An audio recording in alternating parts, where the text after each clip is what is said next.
Good evening, I'm Elaine Quijano. The decision, while it lasted, was unprecedented in American politics. With an impeachment inquiry on Capitol Hill, President Trump last Thursday awarded a huge contract to himself, directing next year's G7 meeting be held at his golf resort outside Miami.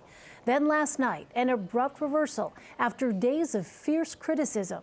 Weijia Jiang is at the White House.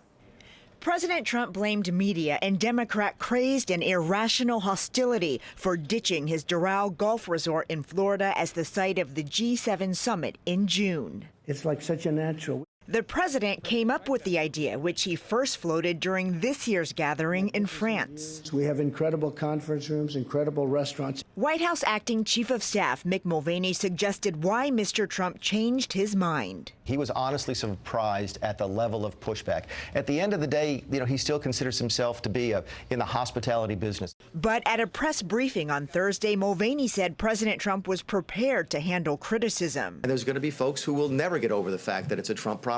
We get that, but we're still going to go there. It was also during that briefing Mulvaney admitted there was a quid pro quo involving military aid to Ukraine and said the president froze the money to get Ukraine to look into the origins of the Russia investigation. Whether or not they were cooperating in an ongoing investigation with our Department of Justice, that's completely legitimate. Yes, sir. A claim so stunning he was asked to clarify.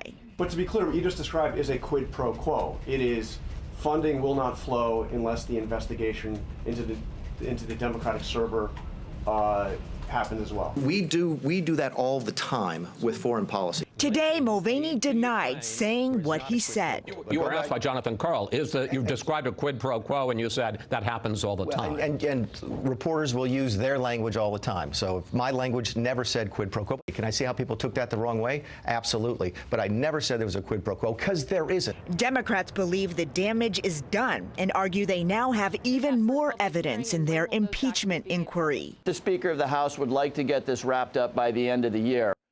Weijia, there are reports that senior aides have started reaching out to potential replacements for Mick Mulvaney. What are you hearing?